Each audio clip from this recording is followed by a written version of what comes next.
Comenzamos, doctores. Listo, Doc, sí, adelante.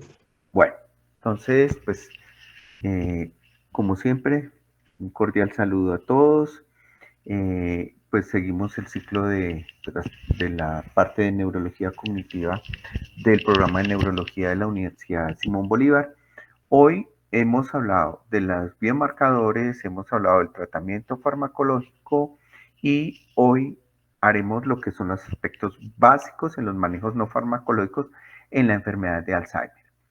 Sabemos que si la curiosidad ilumina el camino correcto, cualquier cosa de la vida, si no tienes curiosidad, es cuando tu cerebro está empezando a morir. Entonces, pues nos entra mucha curiosidad, ya sea a través de la literatura, de lo que nos dicen los familiares acerca del tratamiento no farmacológico. ¿Qué vamos a ver en el día de hoy? Haremos una introducción pequeña, lo que es dieta, ejercicio, la parte sensorial y otros del manejo no farmacológico. Entonces vamos a buscar el gato. Dejamos unos segundos para que ustedes hagan el ejercicio y busquen el gato. Y una vez encontrado el gato, entonces como clínicos vamos a preguntarnos a este paciente en el manejo farmacológico, ¿qué quiero yo hacer? ¿Cuáles son mis objetivos? Entonces los objetivos son la parte cognitiva, el trastorno de cognición en cualquiera de sus dominios, el trastorno de conducta, ya sea en el comportamiento, el ciclo vigilia-sueño, la parte del ánimo o el compromiso funcional o las tres. Y en el compromiso funcional sí, busco las actividades básicas, las actividades cotidianas de la vida diaria o las actividades instrumentales o todas.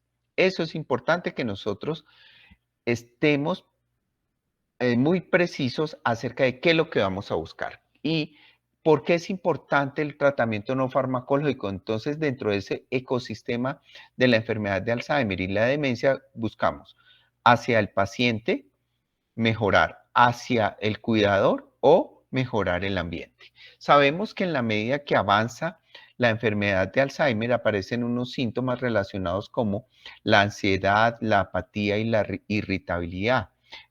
Hay que tener en cuenta si nosotros vamos a enfocar en esa parte o si vamos a manejar hacia la parte del cuidador, sobre todo los rasgos negativos, que es el cansancio de cuidador, que puede haber depresión, ansiedad, pesimismo, vulnerabilidad al estrés, etcétera. ¿Cuáles son los tipos de intervenciones? Esto es basado en la evidencia, entonces vamos hacia el cuidador, que hoy no nos vamos a meter hacia el cuidador, centrado en el paciente y hacia la estimulación sensorial. Centrado en el paciente tenemos una serie y mucho más de lo que está en esta diapositiva, una serie de aspectos que podemos mirar. Si miramos nuestro ADN, entonces podemos hablar de la parte de regulación epigenética.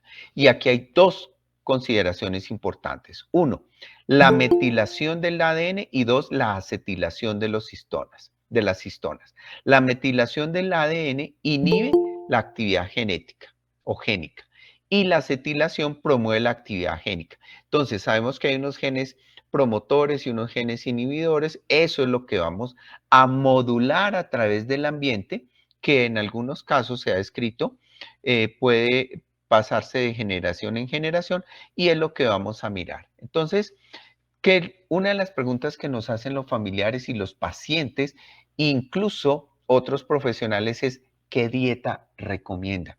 ¿Qué cosas? Pero antes de saber qué dieta recomienda, hay que mirar el estado nutricional de nuestro paciente de Alzheimer. ¿Por qué? Porque puede detectarse hasta un 40% de los pacientes con enfermedad de Alzheimer. ¿Y por qué se puede producir esa alteración en la nutrición? Porque hay un compromiso anatómico y fisiológico en la parte hipotalámica y esas conexiones con el lóbulo temporal medial que van a regular el apetito, además de la apraxia y la agnosia en la enfermedad de Alzheimer, puede producir cambios en los patrones de alimentación y alterar la ingesta o preparación de los alimentos, sumado a que si tienen inquietud motora, pues esos pacientes van a tener un gasto energético mayor. En un estudio publicado en el 2022, con un seguimiento a 18 meses, encontraron que en estadio basal los pacientes con buena y déficit de nutrición en la enfermedad de Alzheimer, en las escalas de CDR, hay un deterioro hasta en un 20%. ¿Quiénes tuvieron mayor? Entonces, las mujeres de edad avanzada y con mayor deterioro cognitivo global. En conclusión de este estudio, el deterioro nutricional se asocia con un deterioro clínico en la enfermedad de Alzheimer. Pero dentro de la parte de nutrición, entonces vienen varias cosas. Uno, los lípidos. Sabemos que son importantes el colesterol y dentro de eso los fosfolípidos, la fosfatidilcolina y fosfatidiletilamina. ¿Qué va a producir esto? Pues el exceso va a producir una acumulación de las especies reactivas de oxígeno. ¿Y esto qué va a producir? Una alteración génica en las mutaciones del ADN y la oxidación de proteínas y lípidos. Afectará la mitocondria, nuestra fuente de energía, y ese daño cognitivo también se verá generado y empeorado por las citoquinas inflamatorias. ¿Cuáles? El factor de necrosis tumoral alfa, el 1B y el 1,6. Eso si tenemos lípidos. Pero entonces la siguiente pregunta es, ¿qué pasa si yo tengo una dieta alta en calorías y además de eso no hago ejercicio? Pues vamos a generar esas especies reactivas del ROS de oxígeno y ¿en qué se va a ver traducido? En que va a favorecer en forma negativa la plasticidad sináptica y lo del factor de necrosis, el factor de crecimiento neuronal, el BDNF, y eso hace que haya un deterioro en la parte de la conectividad cerebral. Ahora, ¿cómo puedo con una alta cantidad de calorías y realizar poco ejercicio, cómo puedo reducir esto? Pues actúo sobre las histonas desacetilasas que se han denominado las citruinas. Sabemos que la citruina 1 nos favorece, la 5 no nos favorece. Y entonces, lípidos, altas calorías y el famoso gluten. ¿Qué pasa con el gluten de trigo? Pues va a interferir con los péptidos de gliadina que actúan en los epítopes cerebrales. Y esto va a afectar el microbioma y esta alteración del microbioma va a alterar la unión estrecha de la parte epitelial y subepitelial y estas tienen terminaciones que finalmente van a reducirse en un proceso inflamatorio. Lípidos, calorías, gluten. La pregunta es, si tengo una dieta inflamatoria, ¿qué va a pasar? Este artículo es muy, muy interesante, de octubre del 2024, y midieron el índice inflamatorio dietético en pacientes con enfermedad de Alzheimer. A través del estudio de Framingham, hicieron un seguimiento de 22.3 años y miraron los pacientes que comían pasteles ricos en carbohidratos y grasas saturadas. Encontraron como marcadores inflamatorios dietéticos la proteína C reactiva, las interleuquinas que ya habíamos mencionado y el factor de necrosis tumoral. Encontraron que cuando tenían un alto índice dietético se asocian con un incremento en la incidencia de demencia tipo Alzheimer en estos pacientes. Otra de las preguntas que nos hacen los familiares y los pacientes es, doctor, ¿y no será que le faltan vitaminas? Entonces, primero nosotros tenemos que saber cuáles vitaminas y cuál va a ser la respuesta. Entonces, salió un artículo en Alzheimer Dementia en diciembre del 2024. Entonces, tenemos que la vitamina A, ¿cuáles serían los mecanismos que mejorarían la cognición? Reducción de las moléculas inflamatorias. Dos, aumenta la limpieza del A-beta amiloide. Los folatos, entonces lo que nos van a es a modular los lípidos, el metabolismo de los lípidos, reducen el depósito de la beta y de la fosforilación de la proteína tau.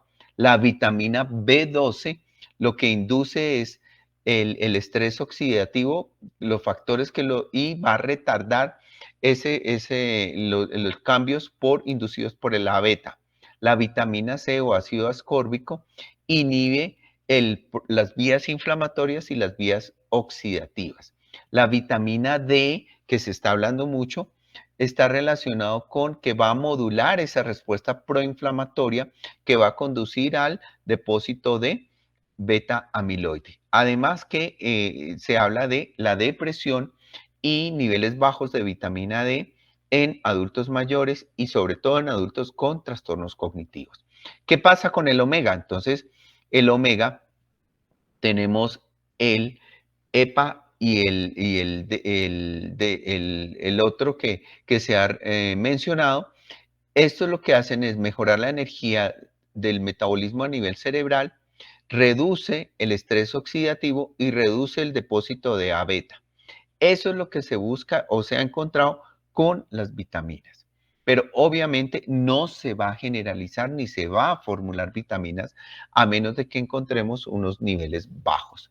Se han hablado de las dietas, entonces se habla de la dieta mediterránea, la dieta DASH y la dieta MIND.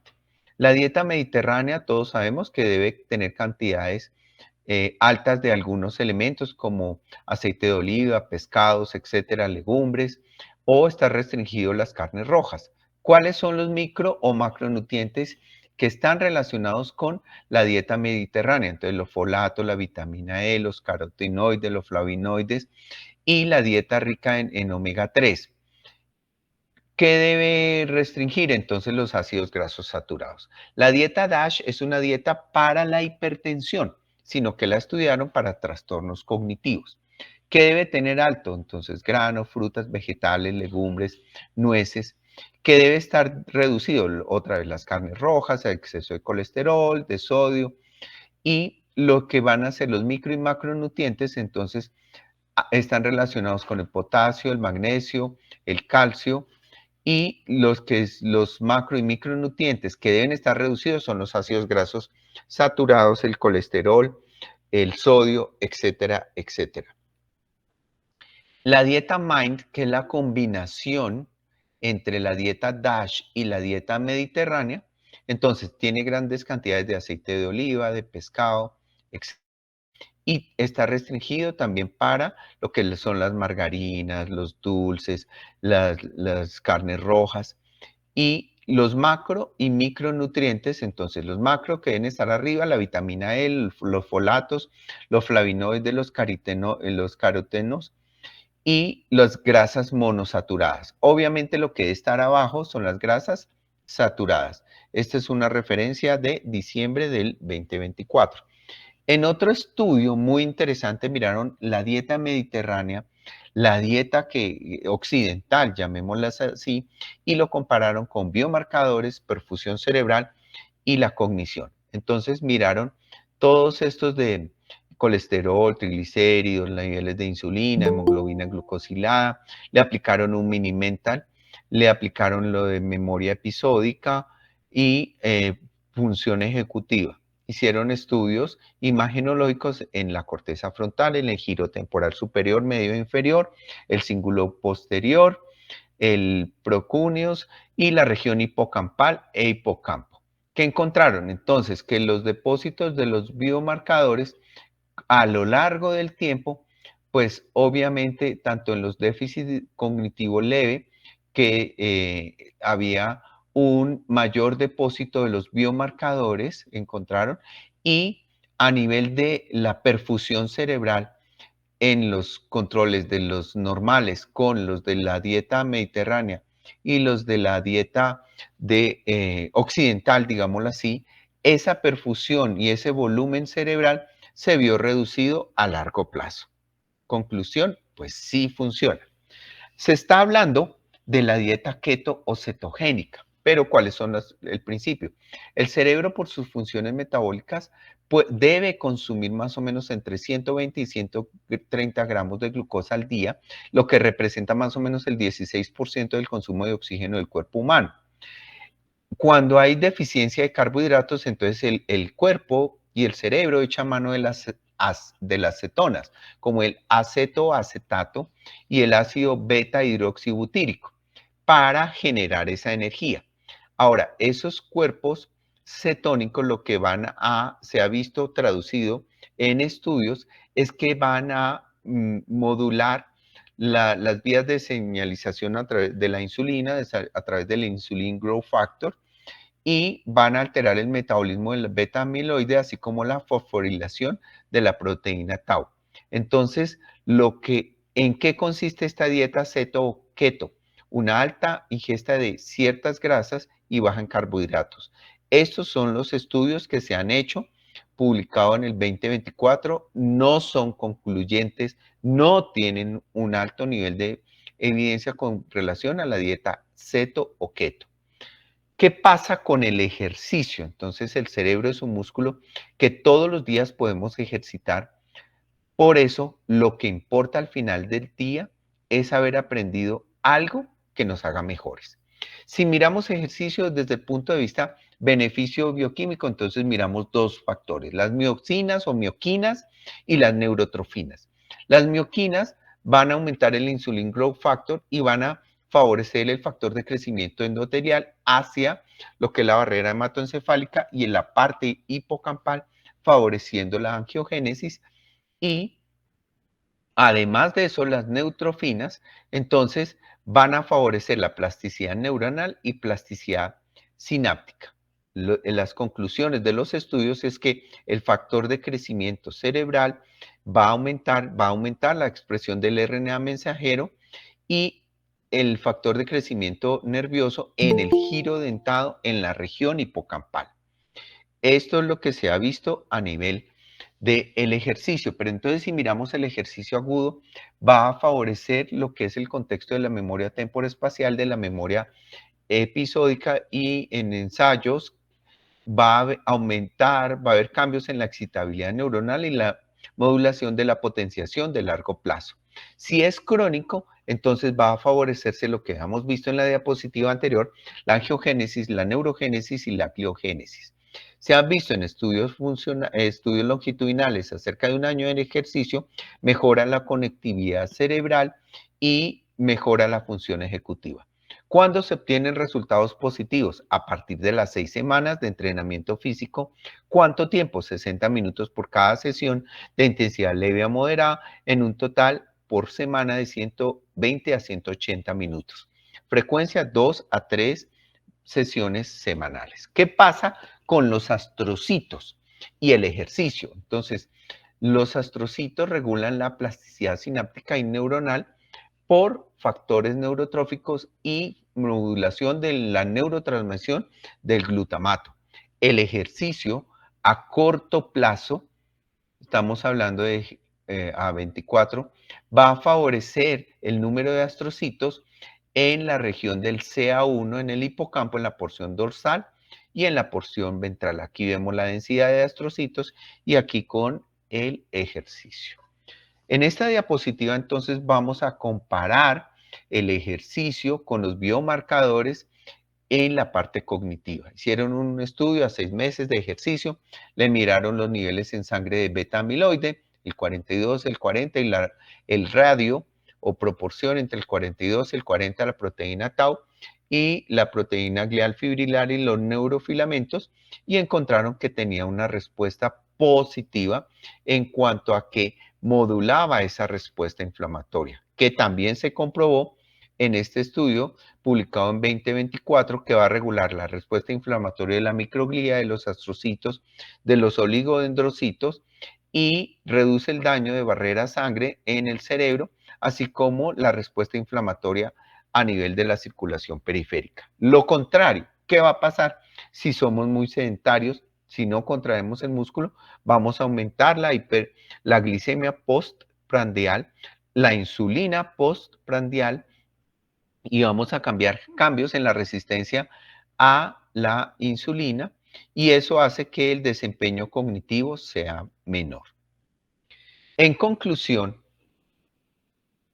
tenemos que el ejercicio aeróbico en pacientes con enfermedad de Alzheimer, a 12 semanas, 1 hora al día, 5 días a la semana, va a incrementar la flexibilidad sináptica, la memoria, la sinapsis, el número y en la estructura. Si miramos en pacientes con adultos mayores con deterioro cognitivo leve y enfermedad de Alzheimer, los ejercicios de resistencia mejorarían la memoria, las funciones cognitivas, los factores neurotróficos y reduce el depósito de beta amiloide. Aquí tenemos la referencia. Si miramos la bicicleta en pacientes con Alzheimer durante 6 meses, este puede disminuir el deterioro cognitivo global y sobre todo en pacientes con Alzheimer leve a moderado.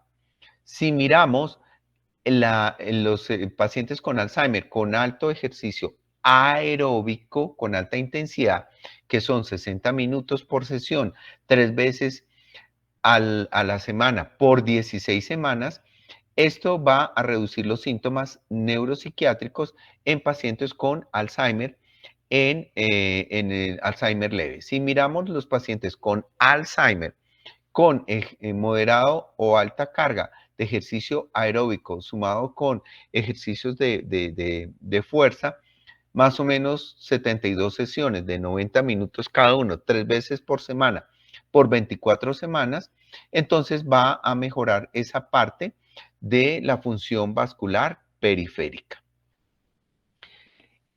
Hablamos del ejercicio, pero entonces muchas veces nosotros nos dicen, doctor, mándenos a terapia física. Pero entonces, ¿cuáles son los objetivos que nosotros vamos a tener al enviar un paciente a terapia física? Entonces, vamos a buscar, 1, que reducir el número de caídas. 2, la mejoría en la condición de salud y el patrón de sueño. Y 3, la mejoría de la alteración en el ánimo.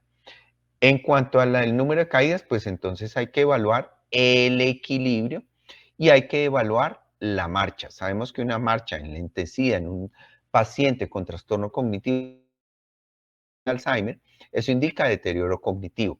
Y hay que mirar el equilibrio para reducir las caídas. ¿Cómo vamos a mirar esas intervenciones de terapia física? Hay unos metaanálisis, se han utilizado test que yo estoy sentado, me levanto de la silla, camino 3 metros, doy la vuelta y me regreso.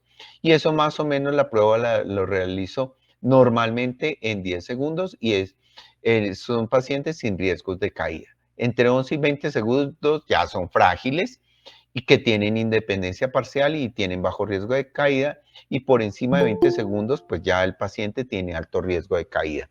Otro es la prueba de alcance funcional, que separa el paciente con el hombro a 90 grados, extensión, y se inclina hacia adelante. De acuerdo a lo que la distancia, entonces podemos hacer que de acuerdo a las medidas, si es de 15 o de entre 16 y 25, que tienen bajo riesgo de caída, y más de 25, pues ya no hay riesgo de caída. Quiere decir que mientras menos me incline, más riesgo de caída voy a tener. Entonces aquí tenemos 2 pacientes.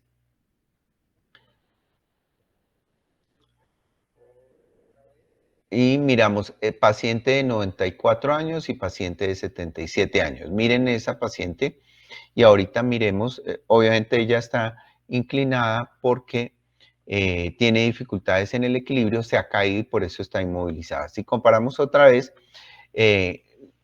lo que hacemos, levantamos al paciente y miramos y comparamos los 2 adultos y miramos que la paciente de la izquierda tiene mayor riesgo de caída, que ya lo tiene, comparado con la adulto mayor de más de 90 años.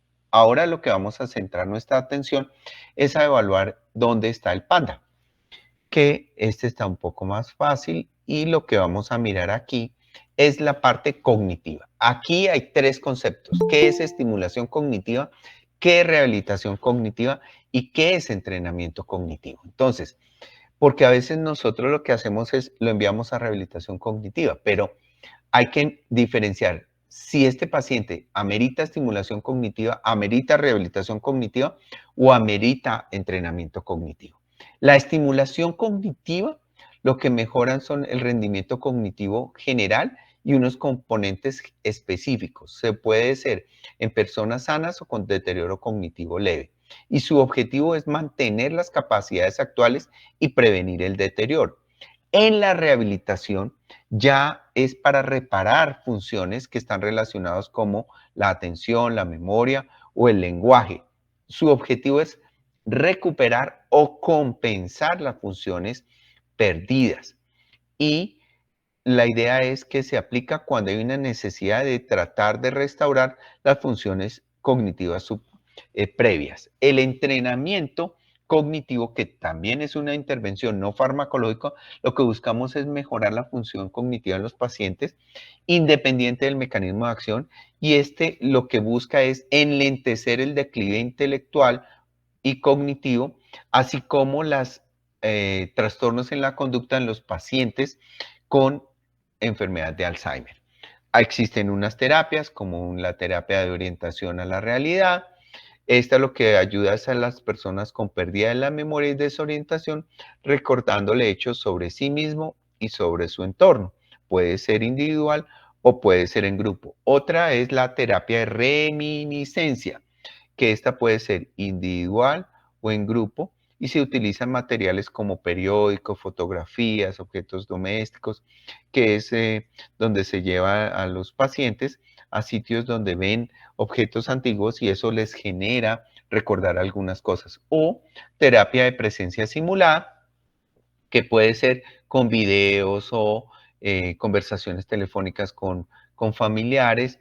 Lo que buscamos es avivar esa memoria remota, mejorar los síntomas conductuales y mejorar la conducta y la calidad de vida en pacientes con Alzheimer. Hicieron una revisión sistemática de las terapias de presencia simulada y lo que se encontró es que había una mejoría en las conductas disruptivas, en la depresión, con una N de 30. Aquí en lo que quiero mostrar es que se les puede dar a los pacientes ejercicios de memoria, lo pueden hacer con hojitas, aquí en un sentido y aquí con otro color en otro sentido, o triángulos o círculos. Aquí les hago énfasis en un juego que se llama el juego del Go. El juego del Go nos mejora las funciones ejecutivas. Es un juego muy sencillo, es un juego coreano que a veces cuando los pacientes no tienen los medios económicos, yo lo que recomiendo es una tabla, que le hagan una cuadrícula con botones blancos y negros. La idea es que los blancos deben rodear a los negros y los negros a los blancos. Hay otras técnicas de estimulación sensorial, que es la parte visual, auditiva, táctil y olfato. Entonces, si miramos el olfato, ¿qué pasa con el olfato en la enfermedad de Alzheimer y enfermedad de Parkinson? Pueden ser antes de los síntomas, se presentan antes de los síntomas. Esos pueden ser con un valor predictivo de deterioro en la memoria episódica verbal. Hay que tener en cuenta que hay otras causas de la pérdida del olfato, como una sinusitis, infecciones, traumas, cirugías, poliposis, la alteración en el zinc, el uso crónico de corticoides, y lo que hay es una reducción de más del 50% de los receptores en las células periglomerulares del bulbo olfatorio. Y hay placas amiloides que van a modular las interneuronas GABAérgicas y sus conexiones con la región hipocampal. ¿Qué se ha utilizado? Entonces, pues se utiliza la aromoterapia, que es una forma de la medicina alternativa. ¿Cuál es su función? Hay que mirar elementos cognitivos como la atención y la memoria, el comportamiento, la relajación y el sueño. Se puede hacer por materiales volátiles de las plantas o componentes aromáticos. Se hizo un estudio con 28 pacientes con enfermedad de Alzheimer en Japón, que le expusieron 28 días eh, a unos con aromoterapia y otros sin aromas para que percibieran, y encontraron cuáles utilizaron. Entonces el romero, el limón por la mañana y la lavanda y la naranja por la noche. La lavanda para reducir la ansiedad, el romero para la atención y la memoria y la naranja para la sedación. Hay que tener en cuenta que con estos aceites y con estos aromas, tener cuidado con pacientes con alergias, no deben tocar las mucosas, hay que tener cuidado con los pacientes con epilepsia de difícil control o hipertensión no controlada, que hay elementos como el eucalipto, la menta o el pino que pueden irritar las vías respiratorias. Otro estudio que miraron la estimulación olfatoria, que se buscó con estos estudios modular la ansiedad, la depresión, la inquietud psicomotora, el sueño y la estimulación cognitiva, sobre todo la memoria autobiográfica mediante emociones positivas. ¿Por qué? Porque la memoria autobiográfica está relacionada con la amígdala, el hipocampo, el polo temporal y el giro temporal medio, que estudiaron con la lavanda. Y hay un estudio muy interesante en un hogar geriátrico en Francia con aroma de ternera, salteado de ternera, 15 minutos antes del almuerzo generó la representación mental de la comida y los pacientes estimularon el apetito. Otra de las técnicas es la acupuntura. Entonces la acupuntura lo que a través de unos puntos específicos se va a buscar como aplicación de calor, de láser o de presión y también de agujas vamos a encontrar una respuesta clínica. Esto es de la medicina tradicional china y hicieron un estudio de electroacupuntura de 4 a 16 semanas con 30 minutos con una frecuencia de 15 Hz hasta 50 y una intensidad de 0,5 a 5 miliamperios. Y encontraron que actuaba en la parte inflamatoria de la microglía y la metilación del DNA en pacientes con Alzheimer. Otra de las técnicas es la musicoterapia. Sabemos que dentro de la musicoterapia hay ya es como una, digámoslo así, como una sub o una supra de las personas que estudian música, que ya se hacen ese énfasis en pacientes con trastorno del comportamiento, en niños, autismo, etcétera, y dentro de eso es el Alzheimer. Dentro de esos podemos dividirnos en pasivas o receptivas, activas o expresivas. Se mira la improvisación muscular, improvisación musical, la improvisación vocal, corporal o instrumental, sobre todo relacionados con el ambiente.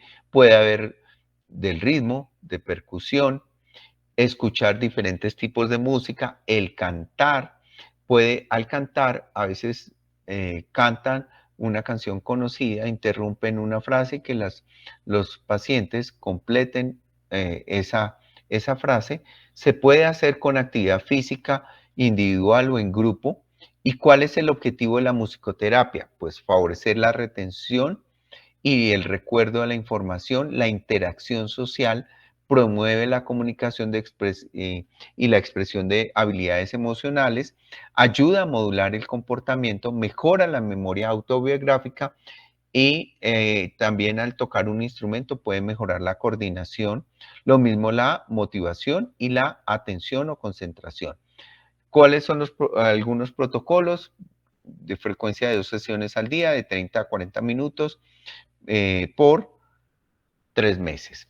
Otra de las técnicas no invasivas es mediante estimulación. Entonces, tenemos la estimulación transcraneal de corriente directa mediante un ánodo y un cátodo que nos va a producir la estimulación magnética transcraneal a través de una bobina que hace el impulso. Tenemos la estimulación electroterapéutica craneal, que son electrodos que se colocan sobre los lóbulos de las orejas y eso se aplican corrientes pulsadas. Está la estimulación vagal transcutánea no invasiva, que es tratando de modular el nervio vago, y tenemos la terapia electroconvulsiva. Si miramos la estimulación magnética transcraneal, esto es parte de un capítulo del libro de Tratado de Neurología Cognitiva y Demencias. Entonces, lo que se busca es mejorar la plasticidad cerebral y el pronóstico en la enfermedad de Alzheimer. Puede ser utilizado como diagnóstico o puede ser utilizado como tratamiento. Lo que se habla en varios, como en la enfermedad de Alzheimer, hay compromiso en múltiples dominios, entonces se utilizan en múltiples sitios. Por ejemplo, en los 2 primeros sitios, en la corteza prefrontal dorsolateral bilateral, por su relación con las memorias de corto y largo plazo y las funciones ejecutivas.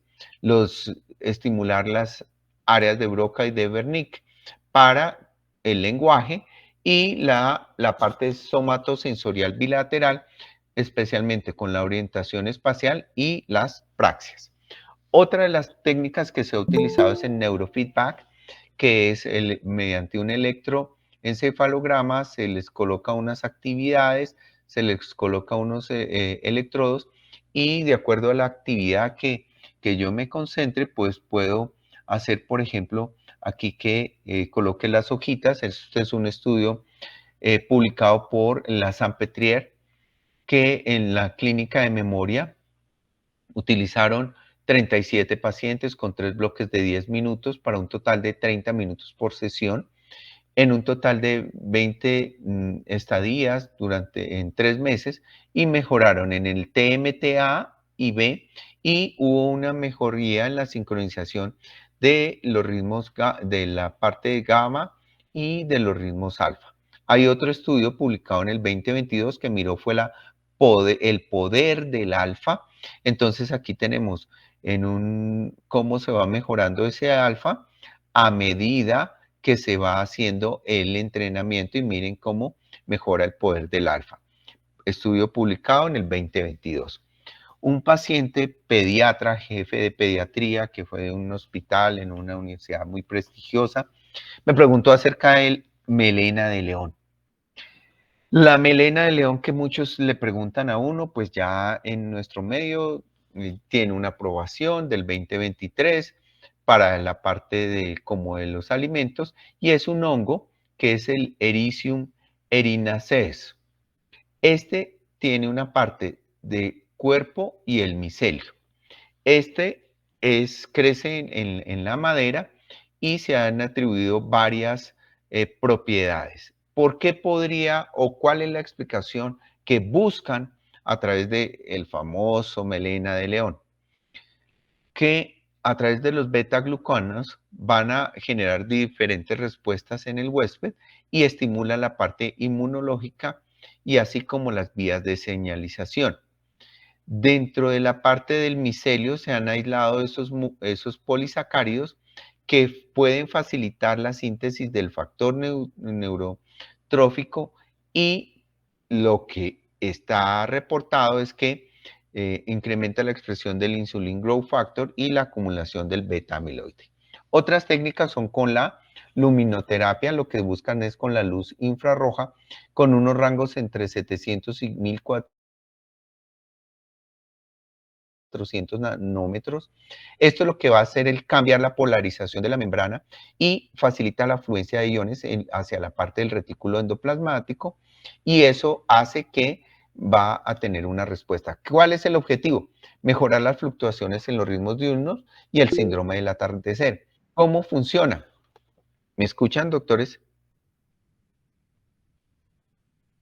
¿Doctores? Sí, profe, sí, señor, sí se escucha. ¿Escuché algo? ¿Cómo va a funcionar entonces a través del óxido nítrico? El potencial antiinflamatorio, lo que vamos a regular es el ritmo vigilia-sueño, y en los pacientes con Alzheimer, como ellos tienen ese trastorno del ritmo circadiano, entonces eso es lo que se busca. El arteterapia también se ha utilizado. ¿Qué se busca mejorar? Entonces, la interacción social, la cognición social, la parte visoespacial y la memoria visual, la expresión creativa, mejora la autoestima, la atención, mejora el comportamiento, especialmente la agresividad, la inquietud psicomotora y la ansiedad, y pues se pueden actividades como elección de colores, pinturas, dibujos, y el famoso mandalas, que a mí me fascina y sí reduce la ansiedad, los mandalas. Otra es la terapia multisensorial.